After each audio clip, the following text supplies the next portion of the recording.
second fiddle to the house at Lampeter is the fact that we're signed up with Extraordinary Give this year.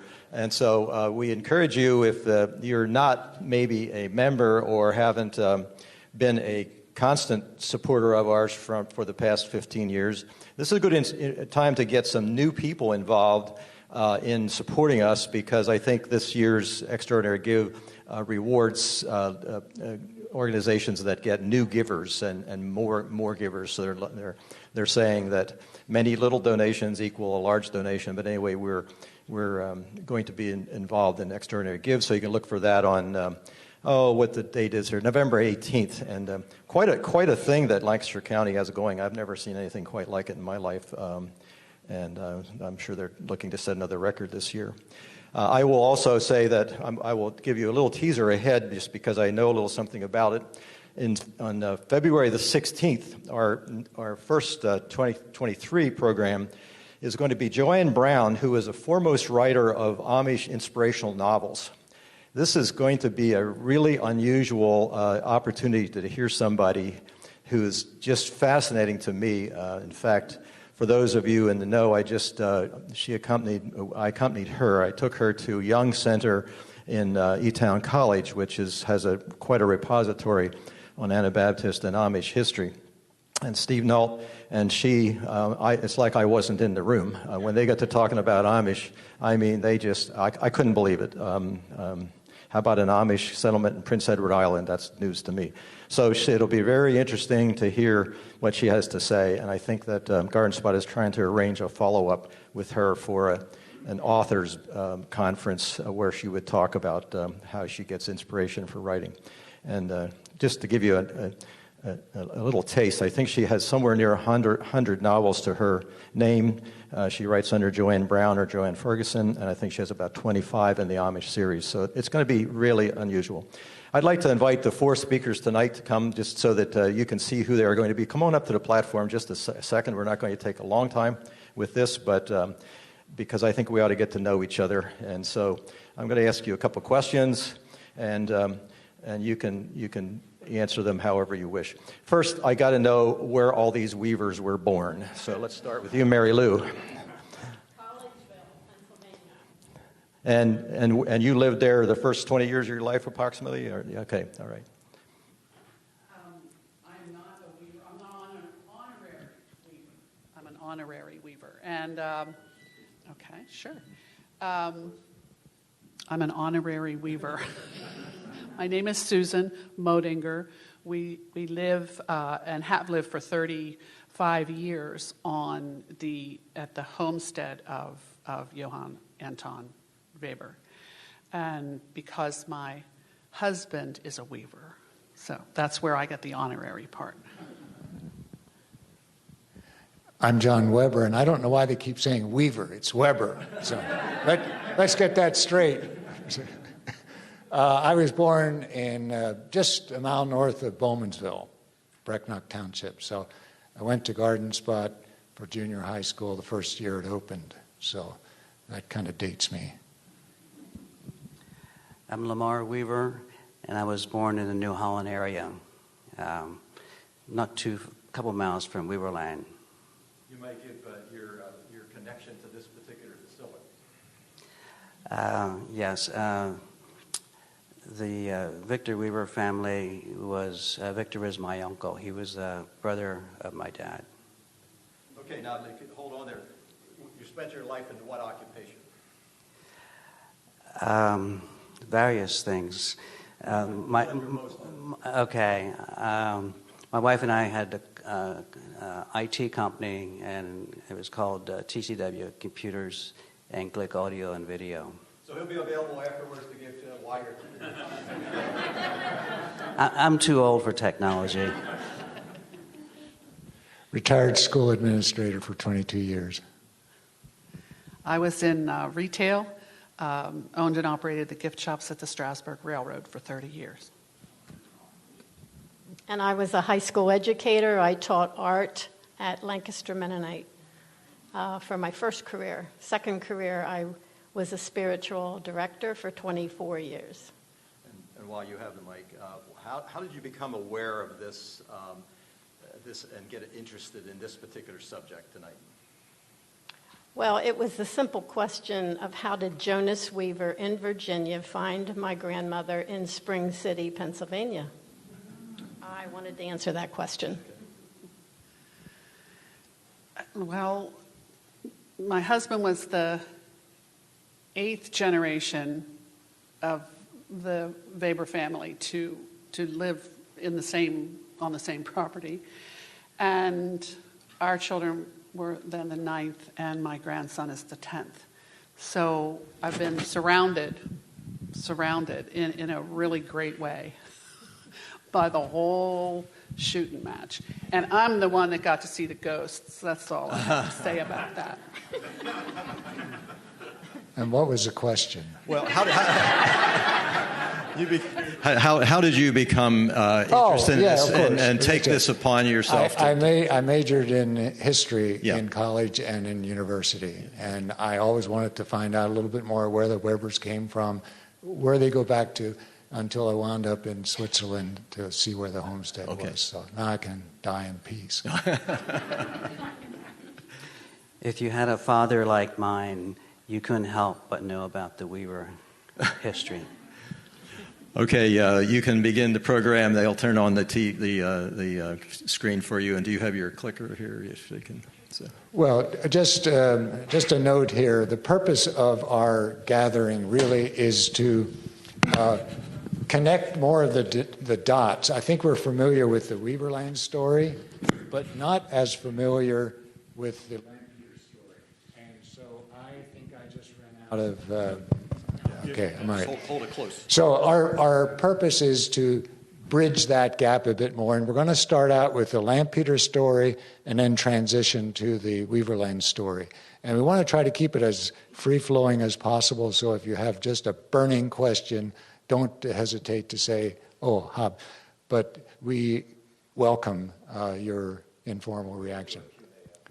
And do some question and answer afterwards. So I would like to turn this over to Mary Lou Weaver Hauser and to Susan to do the first part, and then Lamar and I will connect the Jacob, Henry, and George story here. I first of all want to thank you for having us here tonight. I feel like I'm among my tribe. It's really good to be here near Weaverland and to share some of the surprises that I found along the way. So basically, we're telling two stories. We're telling the story of the Lampeter-Weaverland connection, and then we're telling the story of how this came to be. And this print will be for sale tonight. You can get it matted or unmatted, but it too has a story. So I want to say right from the start that we settled Conestoga, Susquehannock Indian land. And my heart grieves for the displacement of the peoples who loved this land as much as we do. And so when I get on the ancestral land, it feels like a spiritual connection. And I do believe that was how the indigenous people felt about it. They loved the Susquehanna Valley. So I just want to acknowledge that. So if we could have the first slide.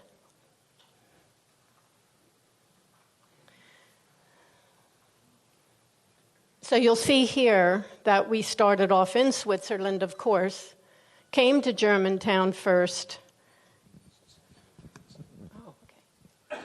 and then came to the Conestoga Pequot settlement.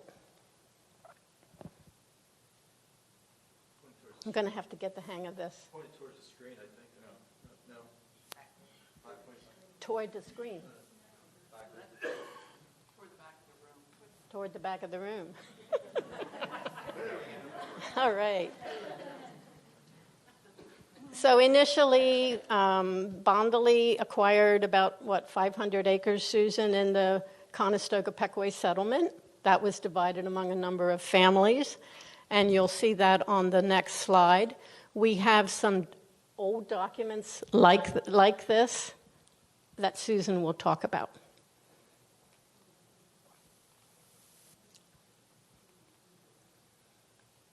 Well,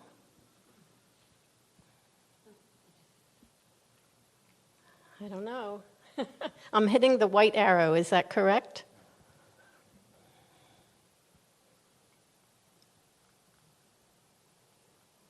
There we go. So which one? Got it. All right. Okay, you can see in the top portion, you'll see where the Webers acquired about 255 acres, and next to them were, guess what? The Hausers. I never knew this connection. I'm married to a Hauser. A Weaver married a Hauser. I had never heard of Hausers until I went to college. That was a big surprise. We emigrated together. We settled on land side by side. So this is the Lampeter settlement with the Conestoga Road going up there where the dotted line is. And here we can see how Hans prepared for the settlement of 3 of his sons. One son stayed in Lampeter, and he prepared for the other 3 by buying up 500 acres in Blue Ball. And do you know what the 3 qualifications were that he looked for when he looked for land? What would it be? Okay, good water. What? Black walnut trees, tall trees. Tall trees were a sign of good soil. And then limestone soil. Those were the 3. And so you can see how close they were to each other and how they would have had to go back and forth to visit their brother back in Lampeter. So this is the 1724 house that Susan will be talking a lot about here. And it is... It was the other surprise I had when I started researching for my book, which is down here tonight for sale. I had no idea where my question would take me, how Jonas married Emma. But when I found out about the Peckway settlement where Lampeter is now, it was, to me, so exciting to be able to visit the actual house that Hans's son built, and then to have Lamar's father, Raymond Weaver, take me to Weaverland and take me to each of the homesteads in my subsequent generations so that I could track all the generations as they moved from place to place. Each homestead I had the privilege of seeing, except for one in Goodville that had been demolished right before Raymond was able to take me to the land there. So that, too, has been such a privilege. But above that, meeting Susan has been one of my favorite surprises because she's been the ultimate connection to the original immigrant Weaver family and all the artifacts that are in the home where she now lives. So Susan, come join us.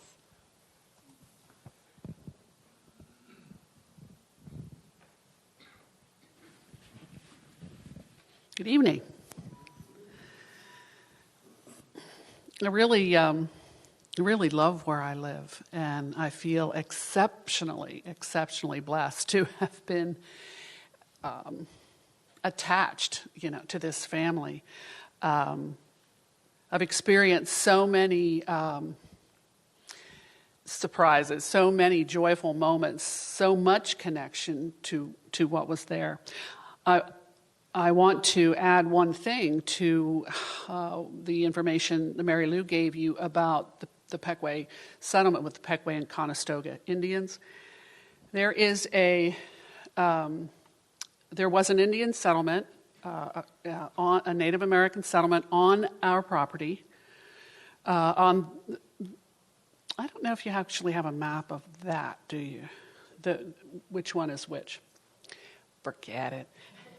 So if you go this way and you follow the streams, typical, you follow the streams down in a wooded area with the stream running between it, are tons and tons of Native American artifacts. Back in the day when the Amish were renting the land, and they would use a deeper plow, every time it rained, there were at least a couple of people who were out looking for arrowheads. One day I stopped a man, I was on my way to work, and I stopped a man who had pulled into off Hauser Road, right past the little stream, pulled off, and was walking toward and I just thought, hey, what are you doing pulling up, on my land? Like I had anything to do with this. And I approached him and I said, so what gives? What are you doing? And he had been hunting for artifacts in that area for years and years and years, and had just found a bunch of stuff. And I said, well, tell me how you do it. So he showed me how you just walk carefully and look carefully and see for something that looks more regular in terms of a rock than some big lump. So I did that, and I actually found an arrowhead. Yeah, I was pretty impressed. I gave it to my grandson, but what was fascinating about it was that on the other side of Hauser Road, which divides the Hauser and the Weber properties, nothing. He had never found an inkling of anything on that side of the road. They couldn't have been more than 100 yards apart, these two spots. Now, how far that goes, we're not completely certain, but there's just a treasure trove of items. We have an axe head, a stone, head from an axe. We have just big clunky things that were carved, kind of back in the day. I'm trying to learn a little bit more about that, but there's so much to learn in so little time. So I wanted to add that there is most definitely a presence of these original inhabitants right there, and it's fascinating. So I live in what we call the brick house. We have a brick house, a stone house, and a log house on the property. This house, the brick house, was built in approximately 1760, 1765.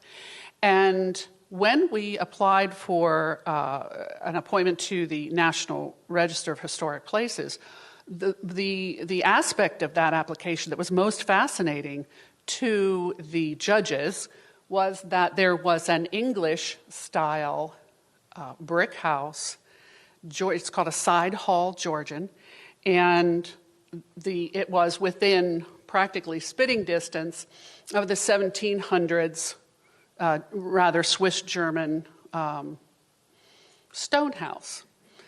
Now, we know that is not the original house on the property. We just don't know where the original house was. We have just enough information to know that there was something else. It was probably a little deeper in the property. But this is where I live, and look at that. That's my summer kitchen. And you see these cool bottles? Yeah, I've got like 10 or 12 of them.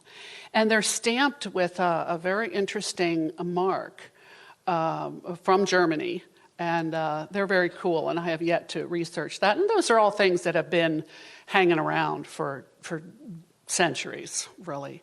Since nobody else owned the property, they're just stuff that you come across. It's most extraordinary, I think. Most extraordinary.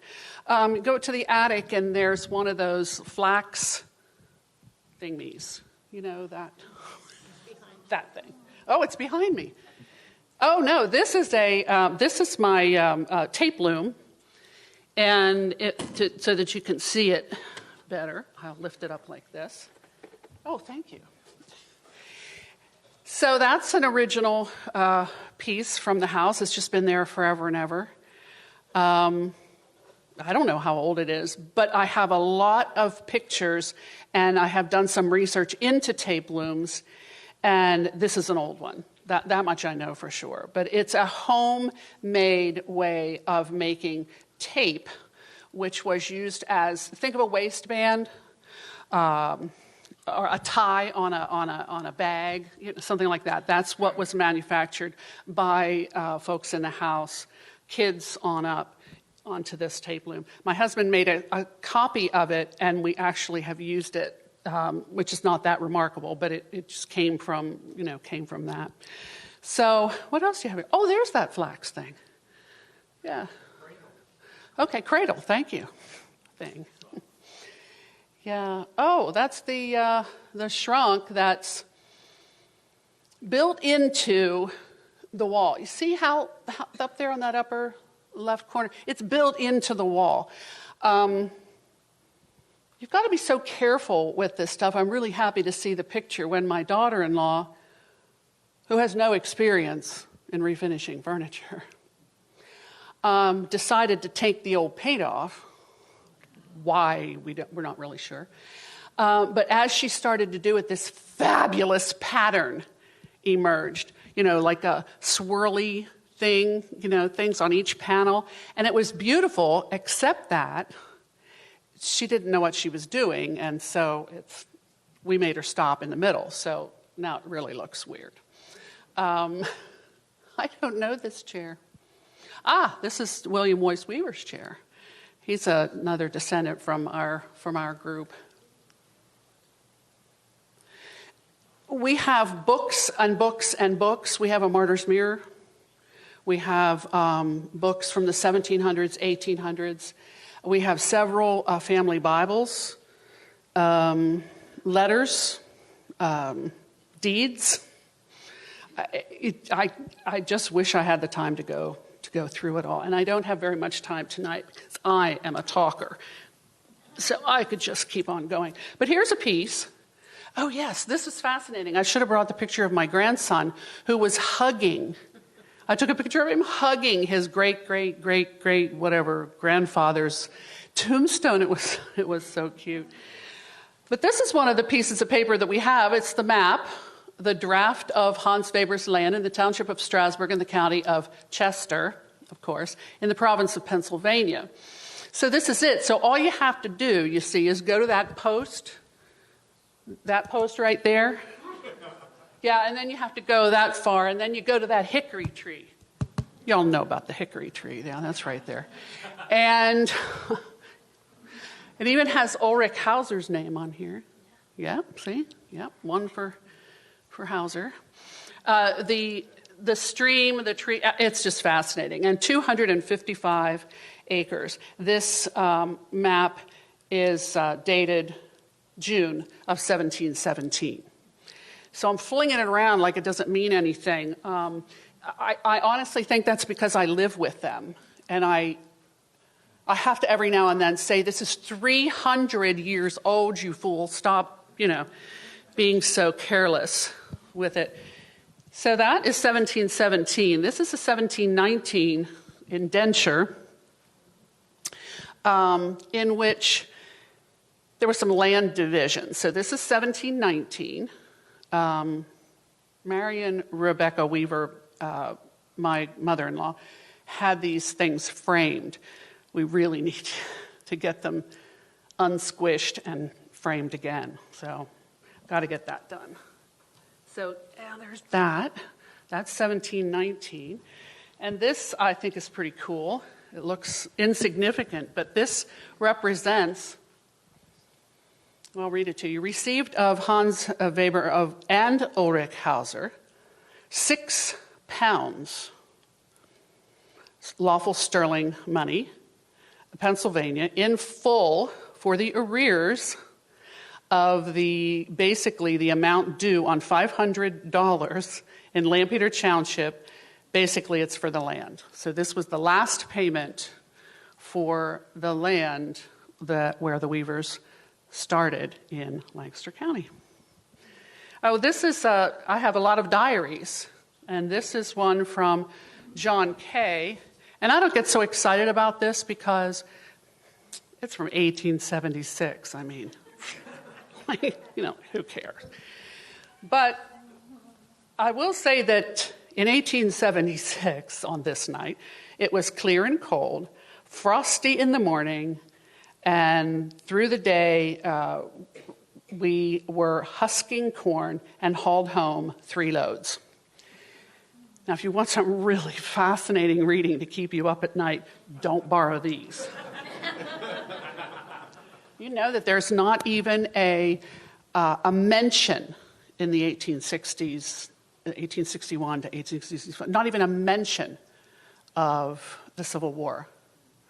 Not even a mention of Gettysburg battle, which was just not that far away, at least not in our world. I know I've probably already talked 10 minutes, but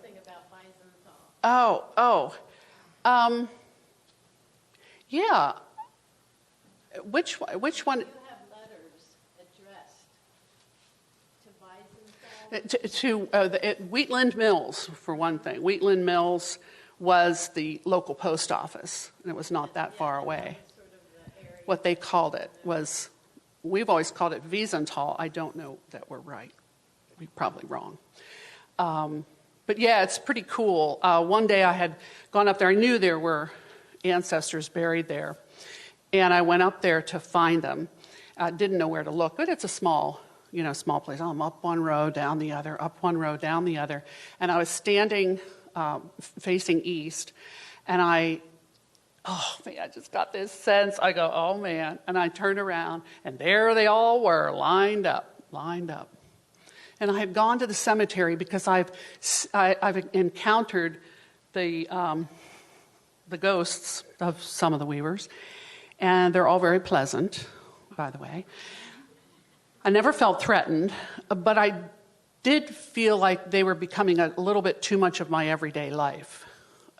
So I decided to go up to the cemetery and find them and tell them to back off.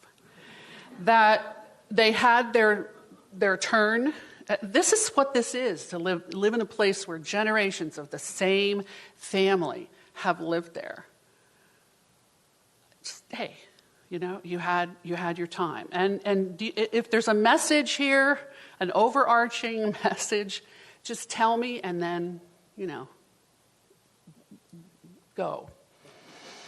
And I have to say that a very strong message came, that it's family. And I said, then we'll do our best. And sometimes when I hear the children of our generation, our children and they're racing and running through the house, and they're up the banisters and sliding down the banisters and jumping across, the stairwells.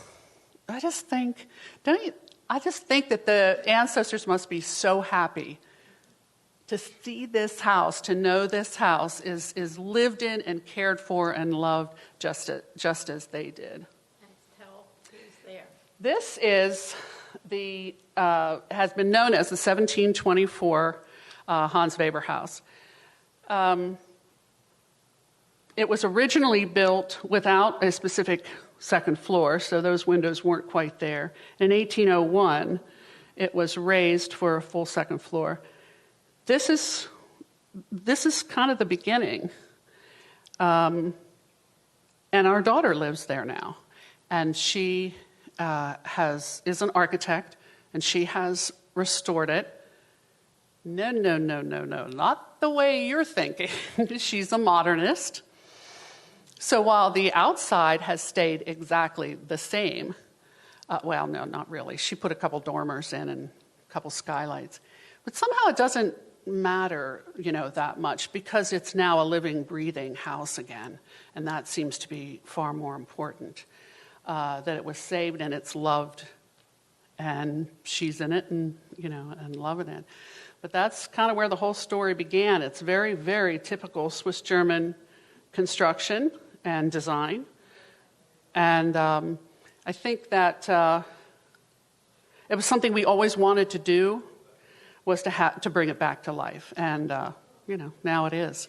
And Finley, who is our grandson, as I mentioned, who's the 10th generation, just had his first sleepover in the original Weber farmstead. So, hey, it's a thrill to live there.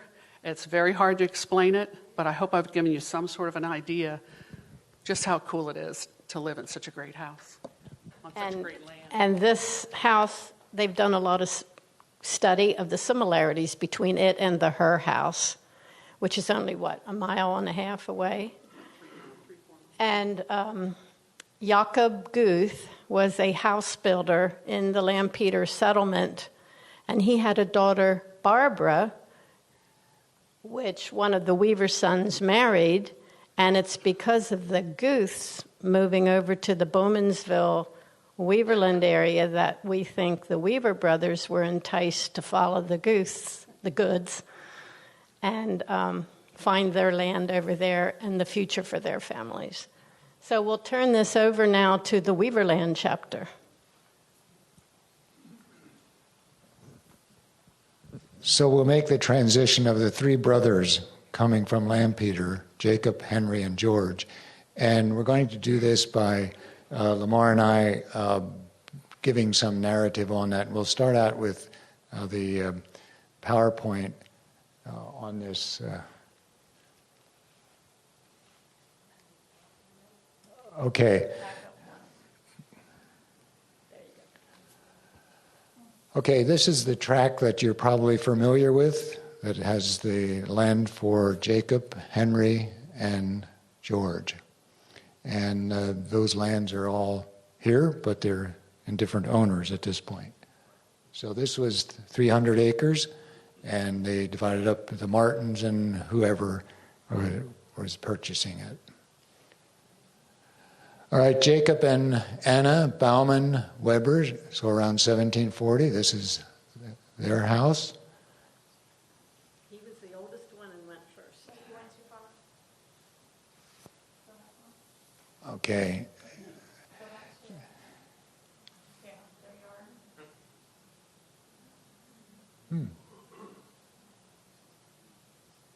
So Jacob was the oldest? Of the three. And he went first.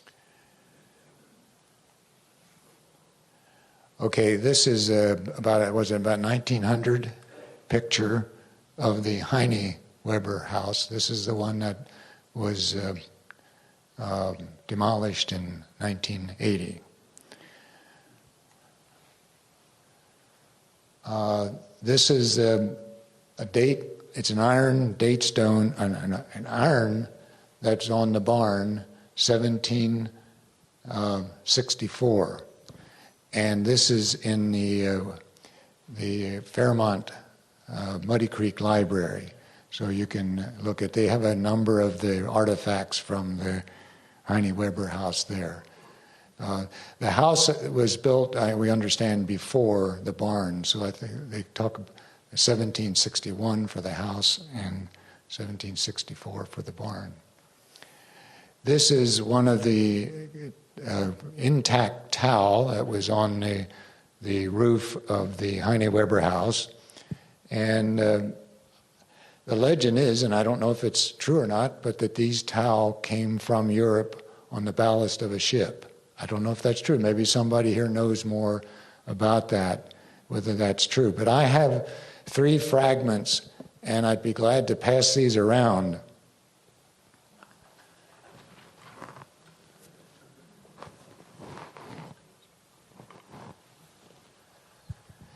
This, as far as I know, and I think this was the only house in Lancaster County that had this red tile roof. And if you look carefully, it was handmade because they drug their hand down over the towel, and right at the end, they swirled it in the center so that as the rain came down off the towel, it centered to one point, and that would help keep the roof from leaking. So that towel was not with any nails or anything. It had a little bit of hook on the top of the towel that just hooked on to a lath that was across the roof. So it was just lath, and the towel was just hooked there. So you could take the top one, you could take it off.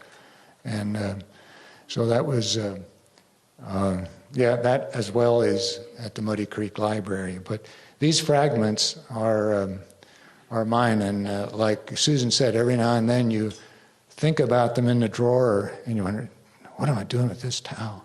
It's really... Okay, this is a picture of the Heine Weber homestead that Dale Weaver had commissioned to be painted by Dorothy Hollinger.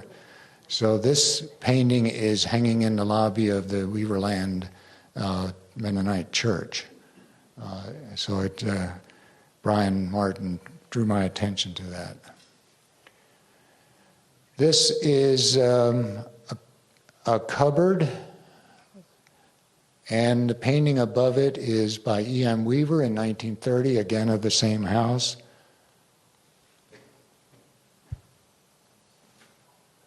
Another cupboard, and I think the house, the 1724 house, also has a little corner cupboard that has a Bible and songbook, two corner cupboards. And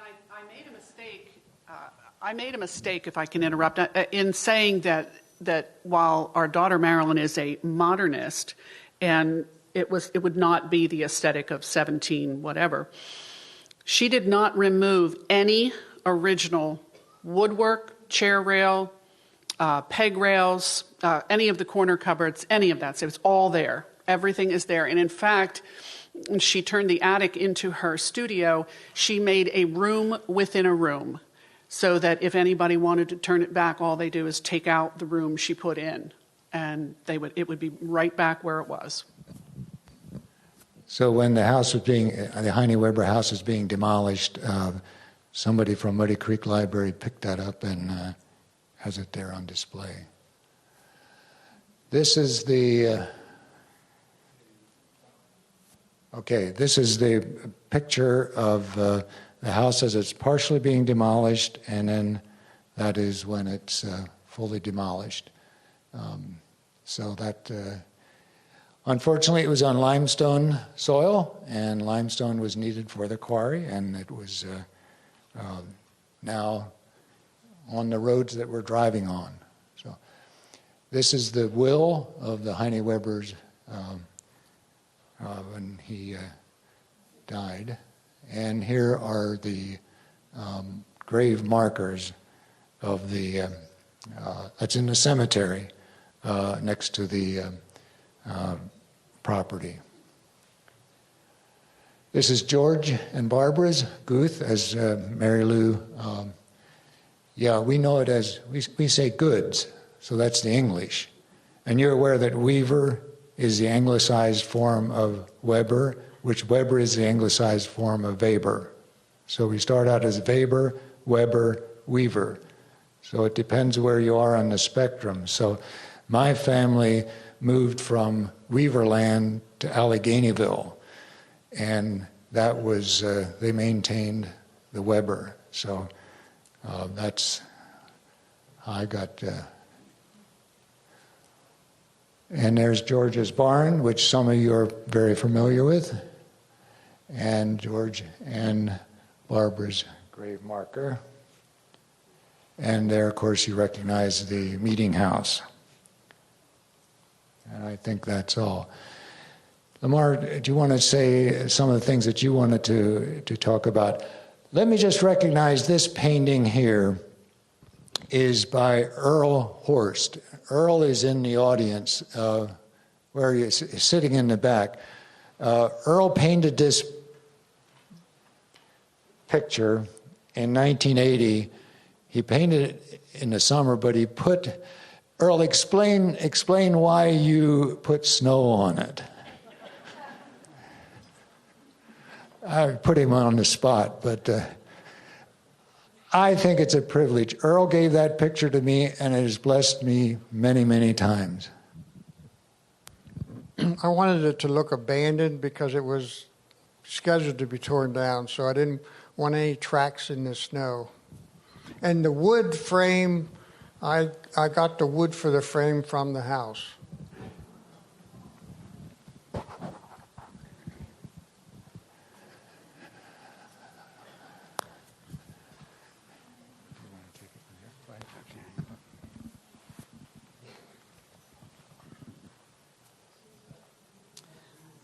while we're talking about pictures, this painting here was commissioned by my brother, Claire Weaver, and he had Tom Schenk paint it. I'm not sure exactly what year it was done. I take notice that here they have the tile roof on the whole section, which is where I think this is the first part of the house, and where, Horst, you have, I guess there's metal roof on part of the house. Is that correct?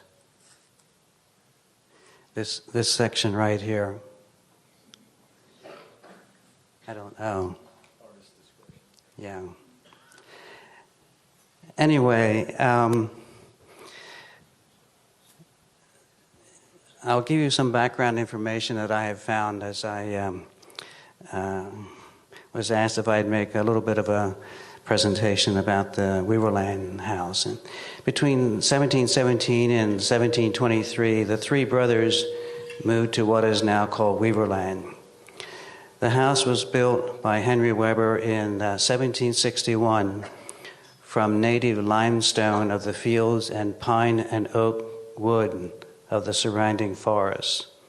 A small cellar, 11 feet by 16 feet, existed under the north side of the house, which has a tile roof. A stone barn was built in 1764. The house and barn were built on 365-acre land patent to Henry Weaver on April 10th, 1741. And some of this information I got was taken from an application that Carolyn Wenger, who was the executive director of the Lancaster Mennonite Historical Society, and I made a number of copies of her application, and I have laid them on the table. It was made to Harrisburg to put it on the state register, and then it was also on the National Register of Buildings.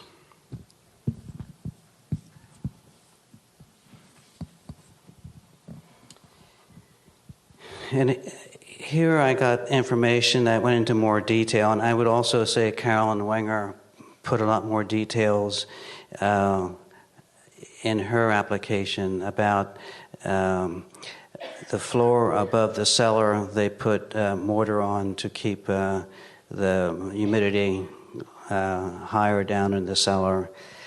This application here I'll read from, it was filed by someone, again, to present to the county and to the state.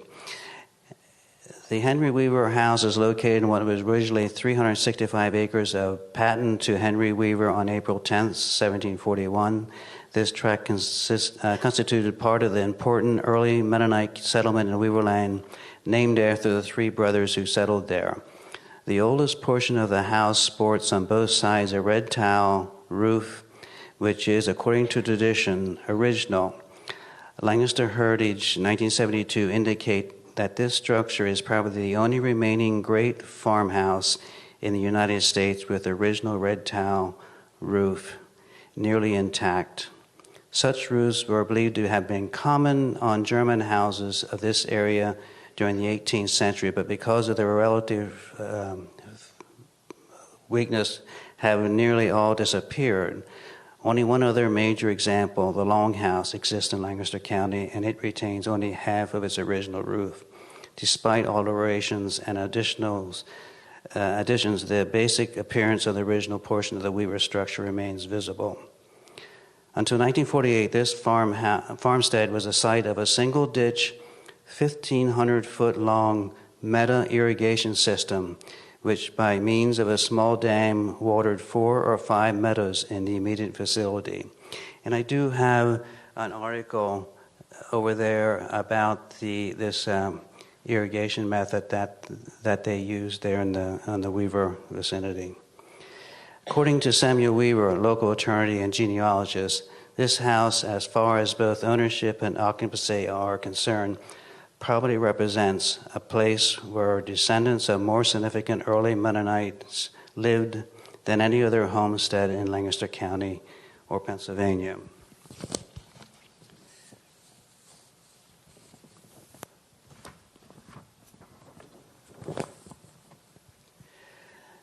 The importance of the Weber House rests, or the importance of the Weber House rests on two significant aspects of its architecture: the functional purity of its German deviation and the remarkable late appearance of this house type, which make it one of the latest purely Germanic houses built in Lancaster County, if not Pennsylvania.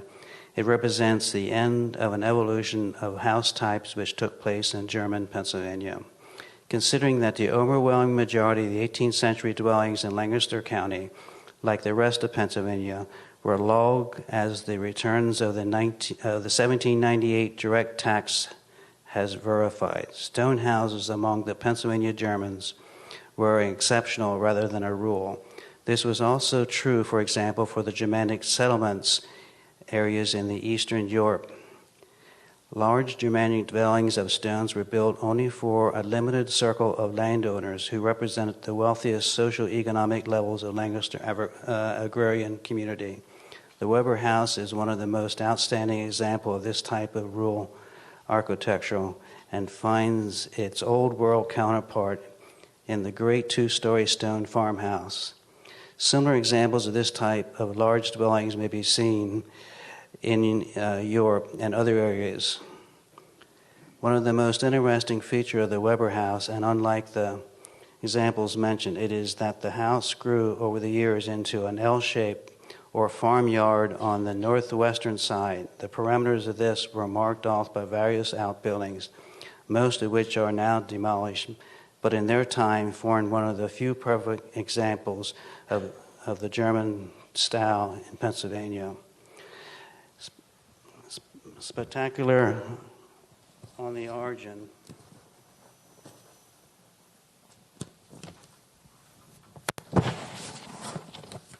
And development, as it appears in Germanic Europe, were discussed by Ram in 1910 in his thesis on ancient German and Slavic cultures, among others. The functional design of the Hendrik Weber House may be said to derive from the Herr House of 1719 in West Lampeter Township. This house seems to have served as a model for the later stone houses built by the Mennonite community.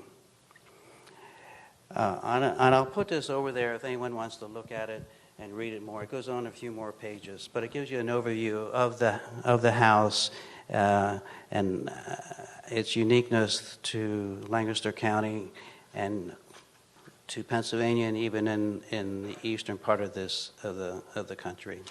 Thank you. Well, what Lamar didn't tell you that he and Carolyn also live in a historic property. Tell them about where you live, you and Carolyn. It's a special place. Okay. See, he would be too modest to say that, but he needs to be saying. We live near Landisville, between the health campus and the new Penn State Hospital along the Harrisburg Pike. The Harrisburg Pike used to be the Lancaster-Harrisburg Turnpike, and our house was built in 1785, and it was a hotel, inn, tavern for many years. The Getzes, who developed that area, lived in that area also at some period in the life of the house, ran the hotel, but it also had a lot of people run the hotel over the years. Back in those days, the hotels were they were often called public houses because that's where the community would come together to find the local news. Sometimes I read an article about politicians coming to Harrisburg by train or horse and carriage, and then come down into Lancaster. And they would often stop at the hotel and give their spiel and then head on into Lancaster. And we try to keep it as original as possible, especially if we make changes. We try to use the same kind of building materials that they would use. Lamar, I would like you to say just a few more things about your brother Claire and how tirelessly he worked to save this house.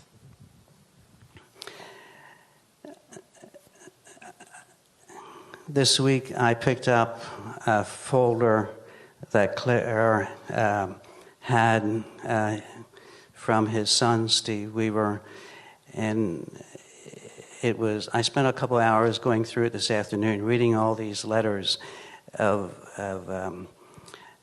efforts. There was a group, they set up I think it was called the Weaverland Society, to try to save the house.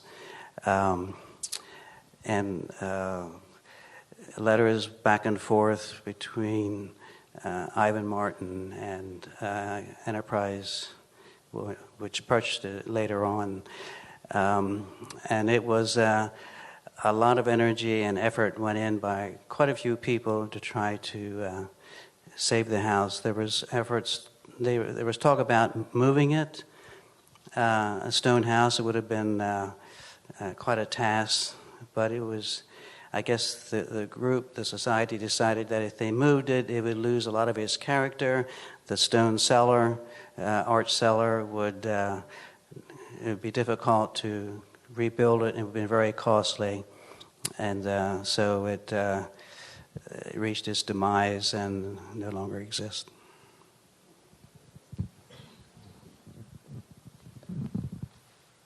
I think it's interesting that you said that the Heinrich Weber family might be the most numerous of descendants. The most people came from that house.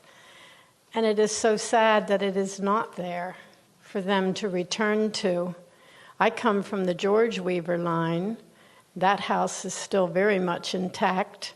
And I'm wondering about anyone here tonight from the Jacob line. Do we have any? Okay, here's one. Did you want to say anything about that house? You've been there to visit? No, it's along Weaverland Road, and that's the oldest one of the three.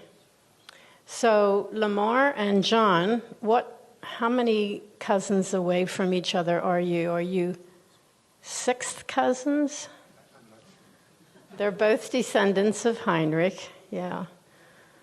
So that would be interesting to figure out. So I promised you we would end by talking a little bit about how this project came to be. John approached me, was that about 1.5 years ago, and said he thought it would really be wonderful to honor the 1724 house with a painting. And he said, do you know any artists that could do that? Well, there's a group that is the plein air art group. And plein air painting is when you go out on location and you paint right outside in the weather, right on the spot. So this plein air art group got excited about doing an old house like this. And so I took the leader of the group over to Susan, and we had a little tour, and Susan said, yes, that would be great. Invite them to come. And she said, we have a wedding in October, so you're going to have to work around the wedding outside. But the painters came. We had 22 paintings, and John and I and Jean Kilheffer Hess had to choose one to have prints made for sale. You're looking at our top 3 choices, right, John? These are the top 3. Now, how would you choose? Which one? So we had a little discussion, and we decided to go with this one, which is Marita Hines' painting. Marita is a very experienced watercolor artist from Marietta.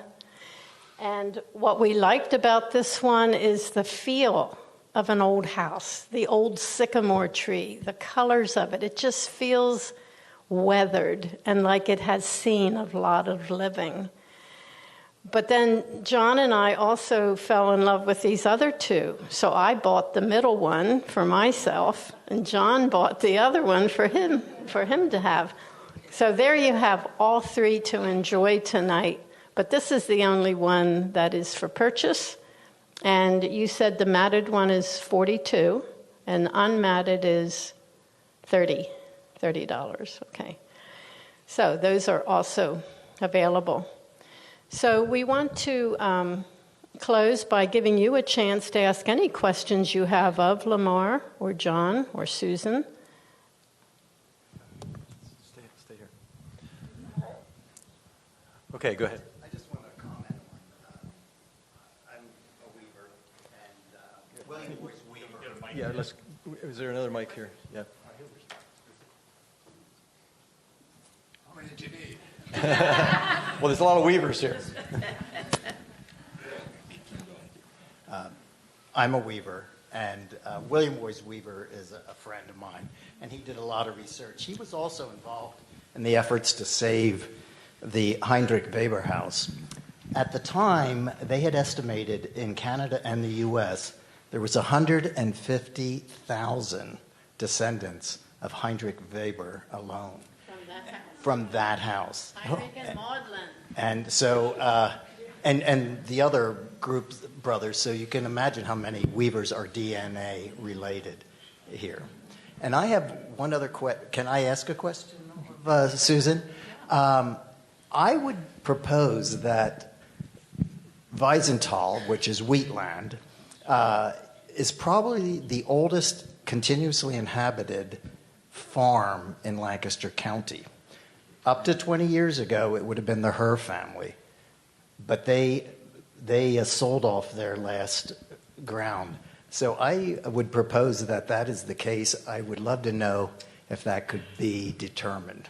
That the family has been on the farm since 1711. I don't know of any other farm other than the Herrs, which were there in 1710.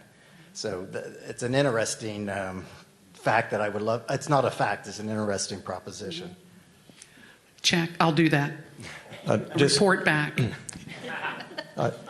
We'll keep going on questions, but I'd like to add a little context. Brian, what is the settlement date of New Holland, or what is the earliest date that we talk about in New Holland?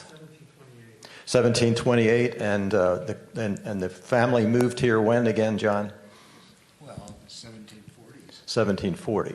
So there would have been a little bit going on in town here when that was going on just a couple miles away. Were they goods that were in town? We had a different Deffer.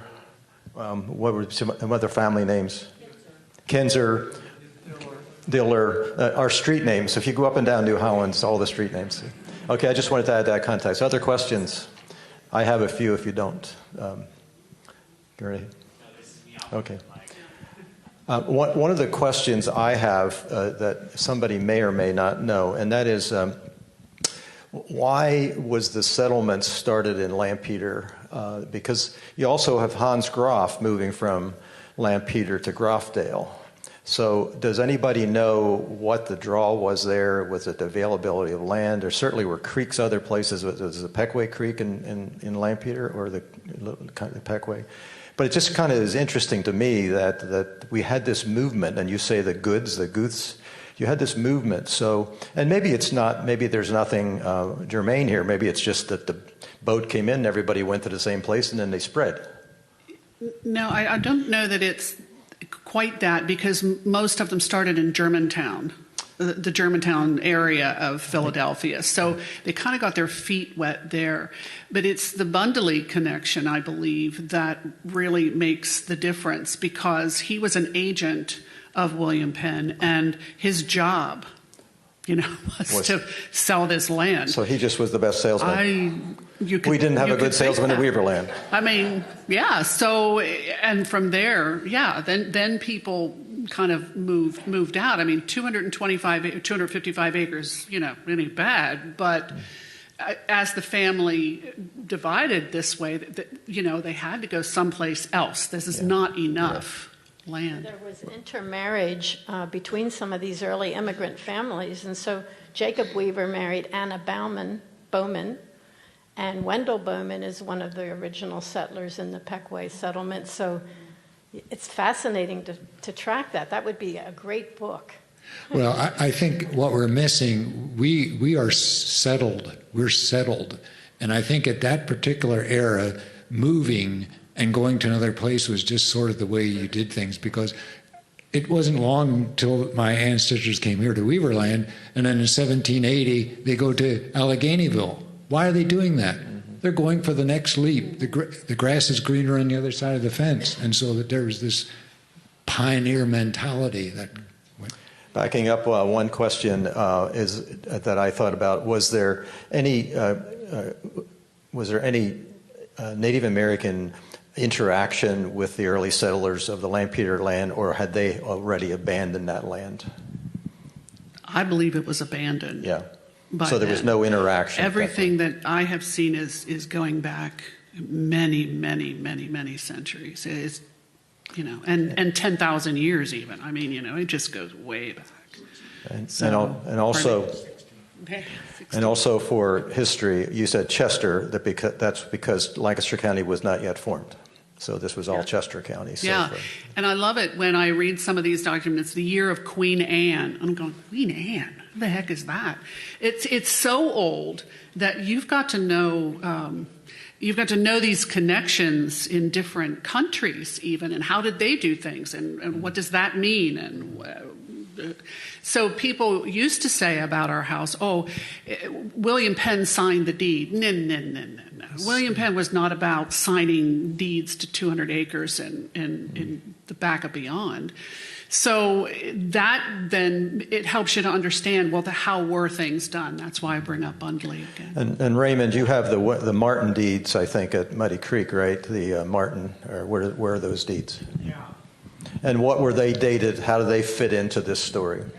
Well, yeah, the Martins came over, and actually he married a miller that was a Hans Her's granddaughter that had lost her husband.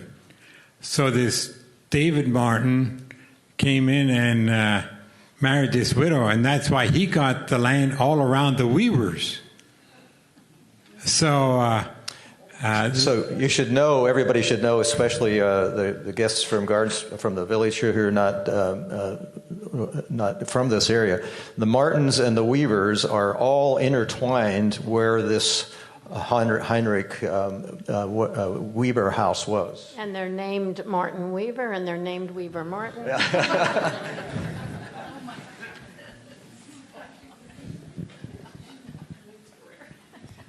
And I'm a Weaver from the Henry Weavers. And I married a Martin from the Davids. We live neighbors, and so we connected. And I have good blood in me, so, and Martin for that matter. Any other questions? Oh, back here's Brian. Would you run a microphone back there, or somebody? John. Need two mics. I would like to know where from Switzerland they originated, what town?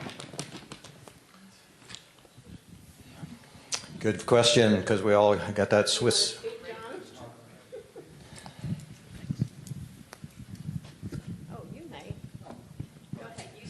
Well, mine come from Barrettsville, which is just a bit east of Zurich. It's about midway between Zurich and Lake Constant. There's a nice area there. There's a mill. But the original house has burned down, but we saw where it was. And then from there, they went to the Palatinate. So about 40 years in the Palatinate until they came here to Germantown. And these weavers in Barrettsville were weavers by trade. So John and I saw the weaving room that's still standing, although the house had burned. But when they went to the Palatinate and later came over to the Peckway settlement, they called it the Palatinate Paradise. I think that's how they called it. They just thought the farmland and the rolling hills and the streams reminded them of their homeland.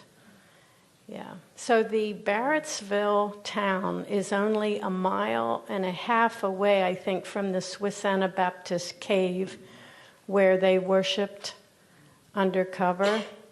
And it was so moving to think of our ancestor, Clyde George, and his children coming to that cave. And we were in the cave singing and just imagining the difference in the circumstances under which they were there compared to us going there. The last thing I noticed is that the artifacts stayed with the house. It seems to me that's a very unusual situation where the artifacts are still found in the same house that they were born in, as so to speak. And just from what we see at the museum with artifacts coming in, I don't know if I've ever seen that. That seems to be a very unique situation. Raymond, you might know about some in the area that way. I don't know, but it's just kind of interesting. We're going quite a long time. These people are going to be here to talk to personally. Is there one more burning question? Okay, Raymond. Yeah, this is a good presentation, and I'm involved in the Muddy Creek Library and the Swiss Pioneer Preservation Association, and really we're putting a display on at the Muddy Creek Library about the Weaverland area, about the Weavers and the Weaverland area. So that's just going to be probably in January or something like that. We'll have that finished. But yeah, in some ways, the genealogy part that I'm involved in, we of course have the three Weber brothers that are here in Weaverland. But was that Jacob Weber? The one that stayed in Strasbourg was John Henry. We have not much connections with that there one. So we're trying to connect together what happened to those descendants. So I guess it's an ongoing project, and we'll probably never get finished in my lifetime. But I'm interested in people helping us in that area if they have interest to give us information on that. Are you asking about the descendants of John, the fellow who stayed here? Well, that would be. It's a very small family. I mean, all things considered, would you agree? It's smaller. Smaller, for sure. Old Order Mennonites, because you had more children. We come out of the Reformed Mennonite Church, which is a very small operation. The Lampeter. Yeah, and there were Reformed Mennonites. Yeah. And also, there were a certain number of only child having an only child.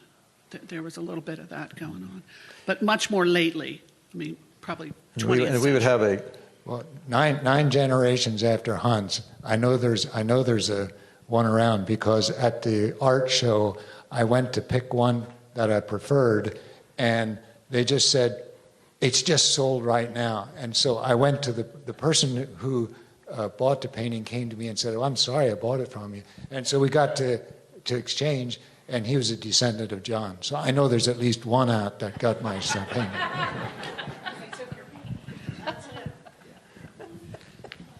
On the John Weaver line, I can help you with that. Whoever is, I wasn't sure who was. I can give you a fairly extensive genealogy on that one. This has been fascinating. I come from a whole different strain. I'm not a Weaver or Martin or connected, but a Longenecker. And you get me going on our line. We live a little further west of you all. But I wanted to let you all know that Heinrich Weber is still very much alive in Germany. His daughter was an exchange student with us, Tabea Weber, here in Michigan when we lived in Michigan. So Heinrich Weber still lives. I wanted to say one more thing about the descendants of Johannes or John. Probably the best known descendant would be William Woys Weaver, who has published many books on Pennsylvania German culture, food ways, recipes. So Google his name, William Woys Weaver, and he also did a lot of the initial research on this house, so we're indebted to him. And finally, we want to give a shout out to the Reformed Mennonites, because Henry Fisher, that kept New Holland Machine Company alive, was Reformed. So, anything further? We can talk about Henry, or we can talk about that. I have some stories. One more thing. Always with me, one more thing. But we just had a dendrochronology done on the house, the stone house. And unfortunately, we found that well, actually, what it was is there was a sinking pile that was just sinking into the ground on the one corner, front corner, and when they took up the floor, there were the original beams were there, so they were able to drill into 4 of them and see what they got. And it was a little older than they had hoped, than we all had hoped. So it was getting close to 1740. All that really means is that beam was from that time. That doesn't mean that it was the age of the house. Does that make any sense? Yeah. Anyway, we have that report and a couple of others, but yeah, dendrochronology. It was a ton of fun to watch. We must dismiss you because you've been a patient audience, but the Weber, Weber, whatever, are all going to be hanging around. You could talk to them. So thank you very much for coming.